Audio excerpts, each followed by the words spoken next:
So hi guys, good morning. So we're at St. Joseph, National Shrine of St. Joseph, Mandawi na for the youth orientation seminar. So invited man ta to facilitate them. So let's go.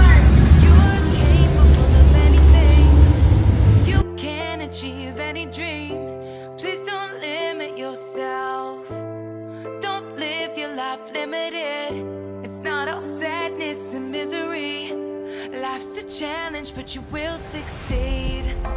Take Orange! Orange! Apple! Apple! Orange! Orange! Apple! Apple! Apple! Orange! Banana! Banana! Banana! We call it standing up with your story. achieve, you must believe you can live out all your dreams. Thank you, Kuya Tito, for the generous introduction. Wala na yun, simple lang. Thank you, Lord, for all the blessings. Kuhaan lang yun, answer.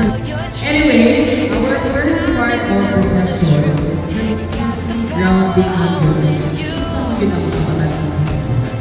Kinsa man ka, ang pinamay edad sa mga youth sa simbahan. Hindi agaw yun. Ikaw na ba sa Christ? Ikaw pa di ako sa Ginoo. Binawa! Binawa!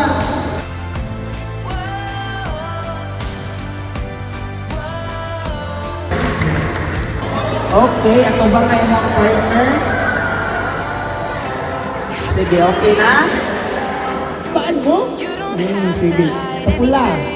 Sa puti. Sa kanya. Sige. Sige. Okay. Sige, ina-ilaha, ina-ilaha. Ina-ilaha. Kuha ang pangal, kuha ang number, kuha ang Facebook.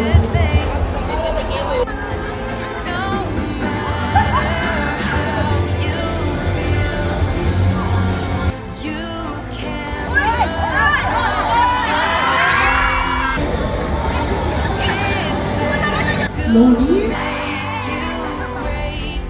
Your story's far from done. The best is yet to come. Be nice. Follow me.